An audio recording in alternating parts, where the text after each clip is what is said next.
Okay, we're going to get started with the Unit 5 review by taking a look at this long division problem. The very first thing that I'm going to do is set up my long division problem, and in order to start doing that, I have to check to make sure that all of the degrees of x are represented.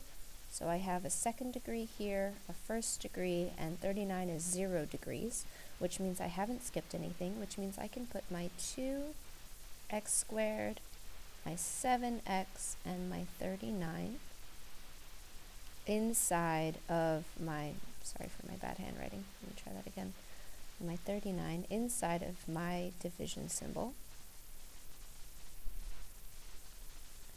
And in the outside, I can put the 2x minus 7 that I'm dividing by. And my first job is to take a look at the terms on the left and ask myself, what do I have to multiply the outside by to turn it into the inside? So what do I have to multiply 2x by to turn it into 2x squared? That number is x. Then I distribute the x to the 2x and the negative 7. So x times 2x is 2x squared, and x times negative 7 is negative 7x. My next step is going to be to go ahead and change both of these signs to the opposite signs and add my terms up and down. I'm going to get 0 for my x squareds, and I'm going to have 14x. Once that's done, it's time to bring down my next term, minus 39, and repeat that process again. When I repeat the process, this time I'm going to be looking at the 14x and the 2x and ask what I have to multiply 2x by to turn it into 14x. That number is 7. I'm going to take my 7, distribute it to the 2x, I get 14x. I'm also going to distribute it to the negative 7, and I'll get negative 49. Then it's going to be time to go ahead and change my signs to the opposite signs and add up and down. I'll have no x's left there, and if I do positive 49 and negative 39, I end up with a positive 10. I have no more terms to bring down, which means I'm finished. All I have to do is write my answer as one expression. So I'll take my quotient, x plus 10, x plus 7. There we go. My quotient, x plus 7. There we go.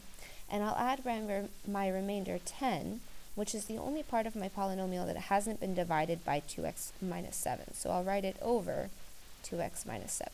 And there's my final answer for this question. Let's go ahead and take a look at question 2, which is also long division. And we'll do this the same way. We'll start by checking our degrees first. X cubed is third degree. Next is a second degree. And this 3 on the end has 0 x's in it. This is x to the 0 power. So we have skipped x to the first power. So when we write this problem in our division symbol, we're going to have to include the 0 x's that are in there. So x cubed plus 7x squared plus 0 x's plus 3. So we've got to have that placeholder in there. And we are going to divide this by x plus 2. Again, we'll start on the left-hand side, ask what do we have to multiply x by to turn it into x cubed. That number is x squared. And then I'll distribute my x squared to everything in front. X squared times x is the x cubed I was looking for, and x squared times 2 is 2x squared. Up next, I have to change all of my signs and add up and down. I'll have no x cubes left, and 7x squared minus 2x squared is 5x squared. Now we're ready to bring down my next term, the 0x, and repeat this process. So we'll look at the 5x squared in the front and ask what we have to multiply x by to turn it into that, and that's going to be 5x. We'll distribute the 5x to everything out in front, 5x squared, and 5x times 2 is 10x. Then again, we will change all of our signs to the opposite signs and add up and down. We'll have no x squareds left, and we will have negative 10x left here. We can bring down our plus 3 and repeat this process one last time. This time we'll be looking at our negative 10 and the x and ask what do we have to multiply x by. That will be negative 10. Negative 10 times x is the negative 10x we were looking for, and then we'll distribute it to the positive 2. Negative 10 times positive 2 is negative 20. One last time, we will change all of our signs and add up and down. We'll have no x's left, and we will have a positive 23 as a remainder. So all we have to do is write this as one expression. We'll take our quotient, x squared plus 5x minus 10, and we'll add our remainder of 23, which is the only piece that hasn't been divided, by x plus 2. There we go. So that's the long division process. Let's go ahead and take a look at questions 3 and 4 that are synthetic division. We'll go on to question 3. Synthetic division is almost exactly the same. It has the first step identical. I have to make sure all of my values are represented. So here I have a third degree, second degree, first degree, and 0 degree. So that's every single degree from 3 to 0. I haven't skipped anything. But instead of taking the entire polynomial, I will just take the coefficients of each term. So I'll take the coefficient of x cubed, that's just 1, the coefficient of x squared, which is negative 10, the coefficient of x, which is 20, and the coefficient of the constant, which is just the constant, 26.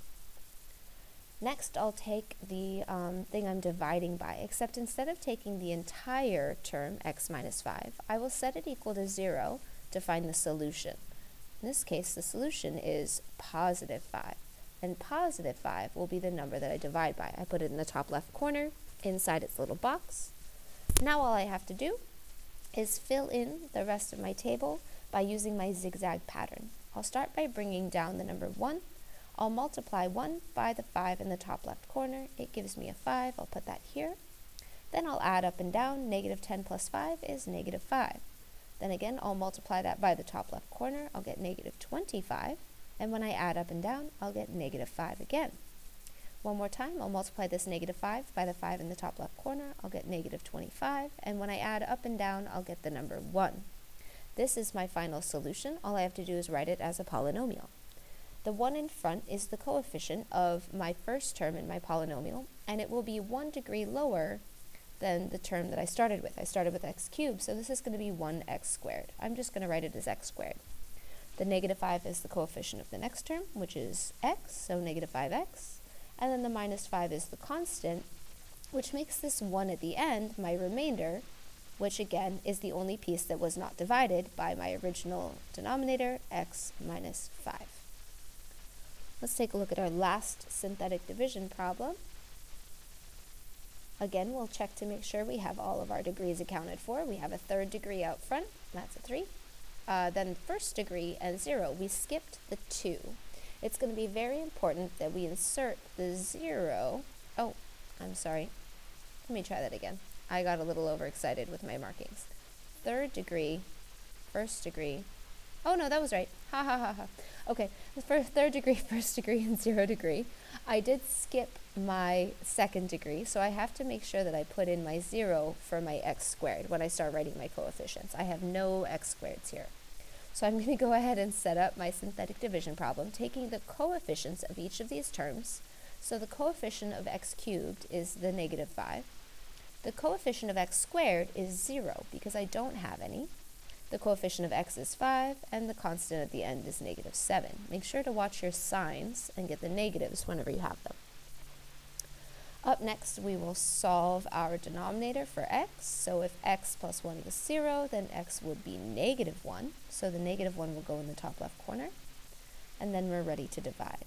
We'll bring down our first coefficient, or our first coefficient, which is negative 5. And I'll multiply it by the negative 1 in the top left corner. When I multiply that, I'll get a positive 5, and I'll add up and down. I'll multiply this new 5 by the negative 1 in the top corner, and I'll get a negative 5. When I add up and down, I'll get 0. And this time when I multiply 0 by negative 1, it'll stay a 0, and when I add up and down, my remainder will be negative 7. Again, these are going to be the coefficients of my new polynomial, 1 degree lower than what I started with. So I started with x cubed, so this negative 5 down here is the coefficient of x squared.